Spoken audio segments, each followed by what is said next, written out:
সকালের শিলং, পাহাড়ের কোলে ঘুম ভাঙে শহরটা, যেখানে হাওয়াতে মাটির গন্ধ, রাস্তায় মেঘের ছোঁয়া।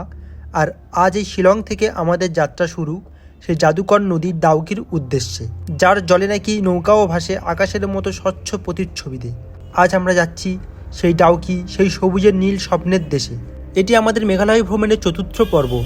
ইতিপূর্বে আমরা কলকাতা থেকে শিলংয়ের সাইট সিন এবং চেরাপুঞ্জির সাইট সিন এবং double decker living root bridge সব কিছু কভার করেছি। আপনারা যারা সেই ভিডিওগুলো দেখেননি অবশ্যই দেখে নিতে পারেন। শিলং থেকে ডাউকি যাওয়ার পথে অথবা ডাউকি থেকে শিলংয়ে ফেরার পথে আপনারা চাইলে পথে এশিয়ার ক্লিনেস্ট ভিলেজ এবং single decker living root bridge এ দুটো কভার করতে পারেন। যদিও আমরা এখন সরাসরি ডাউকির দিকে যাচ্ছি, পরে আমরা ওগুলো কভার করব। শিলং থেকে ডাউকি যাওয়ার রাস্তাটা একদম সিনেম্যাটিক, যত এগুচ্ছি পাহাড় যেন খুলে যাচ্ছে। যদিও শেষ বর্ষায় এই ডাউকি যাওয়ার রাস্তাটায় প্রচুর ল্যান্ডস্লাইড হয়েছে, সেগুলো এই শীতকালে এখন রিকভারির কাজ চলছে।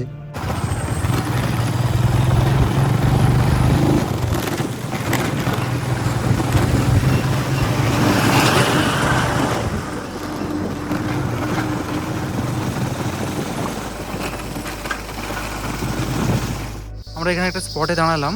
এখানে একটা ধাবাও রয়েছে। বাইরে থেকে এই জায়গা থেকে ভিউটা খুব সুন্দর আসে, তো আমরা ঠিক করলাম এখানে দাঁড়াবো।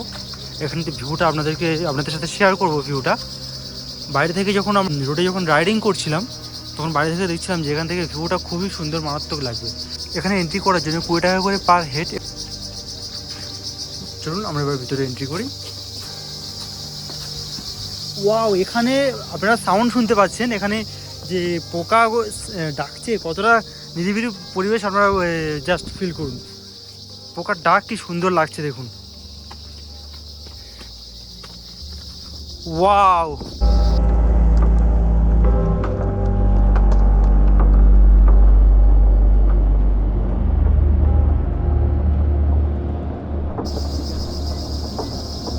Just wow.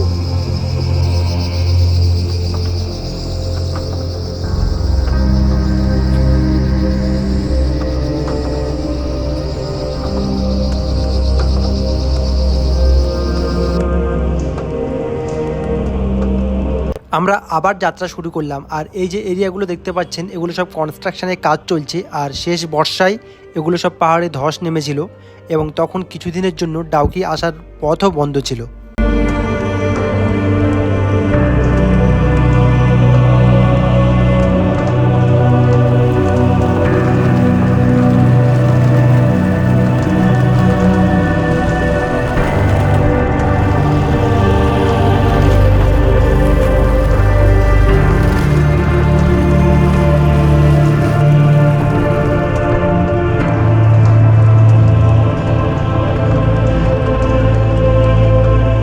শিলং থেকে ডাউকি যাওয়ার পথে আমি আরও একটা স্পটে দাঁড়ালাম। আর পিছনে দেখতে পাচ্ছেন কনস্ট্রাকশনের কাজ চলছে। আমি এখন ওয়েদারটা দেখাচ্ছি আর এখান থেকে ভিউটা দেখাচ্ছি, কতটা দারুণ লাগছে দেখুন। জাস্ট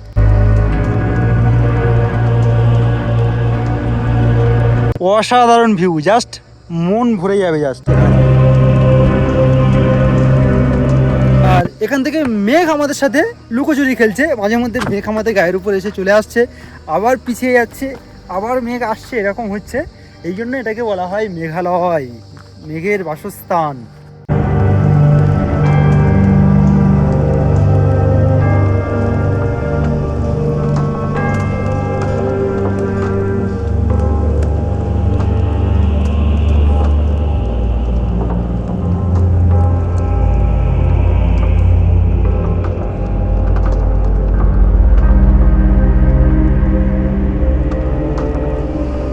আবার দাঁড়ালাম রাস্তার সাইডে একটা জায়গায়, কারণ অ্যাডভেঞ্চার লাগছে। আর আমার তো হাঁটুতে আগের দিন লেগে গিয়েছে, তাই একটু অসুবিধা হচ্ছে ড্রাইভ করতে।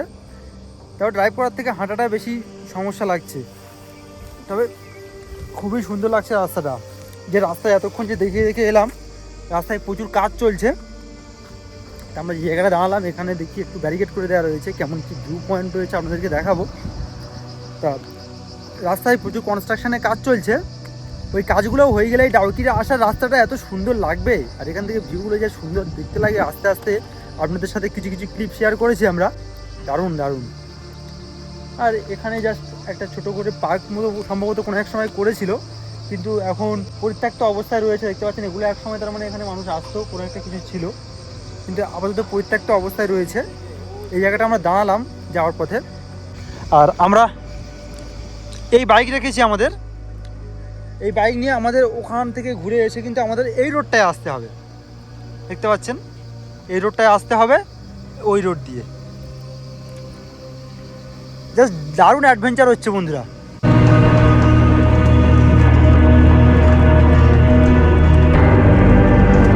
শিলং থেকে ৮০-৯০ কিলোমিটার পাহাড়ি দুর্গম রাস্তার রাইড করার পরে আমরা অবশেষে দাউকির কাছাকাছি চলে এসেছি। দেখতে পাচ্ছেন আমরা এখন ব্রিজ ক্রস করছি উমবট নদীর উপর দিয়ে দাউকিতে। কিন্তু এই দাউকির উমবট নদীর জল আমরা দূর থেকে দেখেই প্রথমে ডিসঅ্যাপয়েন্টেড হয়েছি, কারণ জল একদম ঘোলা দেখতে পাচ্ছেন। চলুন কাছাকাছি গিয়ে বর্তমান পরিস্থিতি কেমন রয়েছে সেটি আপনাদের সাথে শেয়ার করব।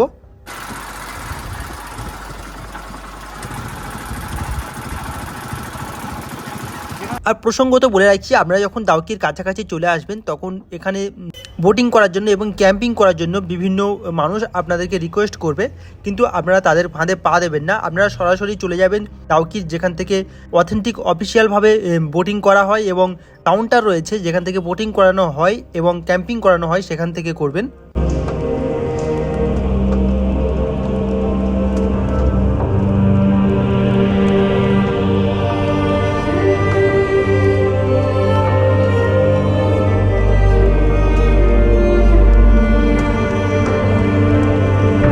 ডাউকির কাছে নেমে পড়েছি, আর এই এখানে আমাদের বাইক পার্কিং করলাম সামনে। এখান থেকে আমাদের এখন ওখানে নিচে নামবো, যেখানে ক্যাম্পিং করা যায় ওদিকটায় নামবো।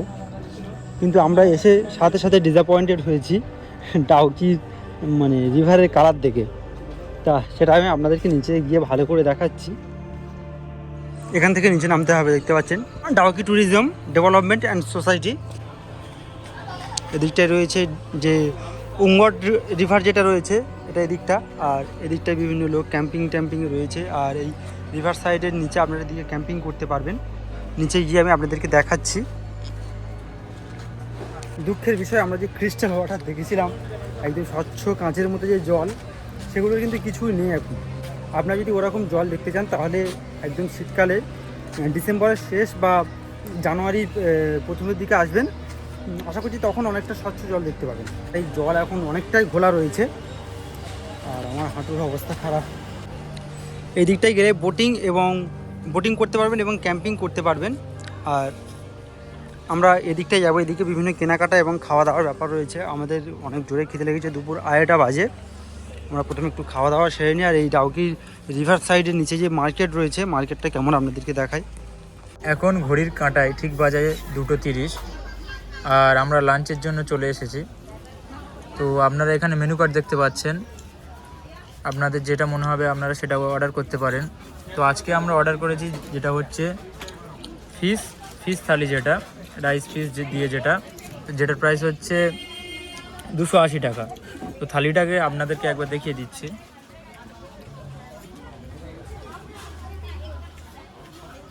সানোয়ারদা অলরেডি শুরুই করে দিয়েছে।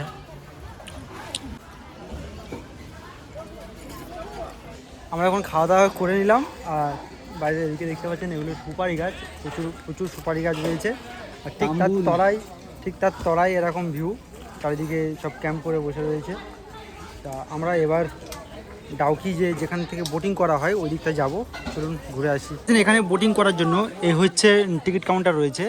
বোটিং রেট হচ্ছে 800 টাকা করে পার বোট এবং capacity 3 people and duration 45 minute. তা এখান থেকে নিচে নামতে হবে, নিচে নেমে আপনাদের বোটিং করতে হবে। আমি এখন এমন একটা জায়গায় দাঁড়িয়ে আছি, এখানে উন্মুক্ত বর্ডার ভারত বাংলাদেশের।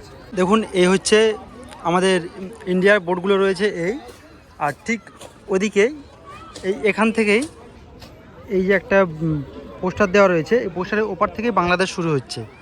ওই যে বোটগুলো রয়েছে আর যে ট্যুরিস্টগুলো রয়েছে ওগুলো সব বাংলাদেশের ট্যুরিস্ট কিন্তু, আর এগুলো আমাদের এদিকে যারা হচ্ছে সব ইন্ডিয়ান ট্যুরিস্ট।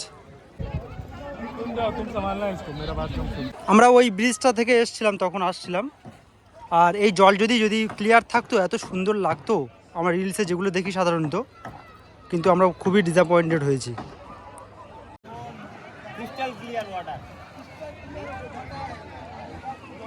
জলটাকে আবারও একবার আপনাদেরকে আমি দেখাচ্ছি, দেখুন।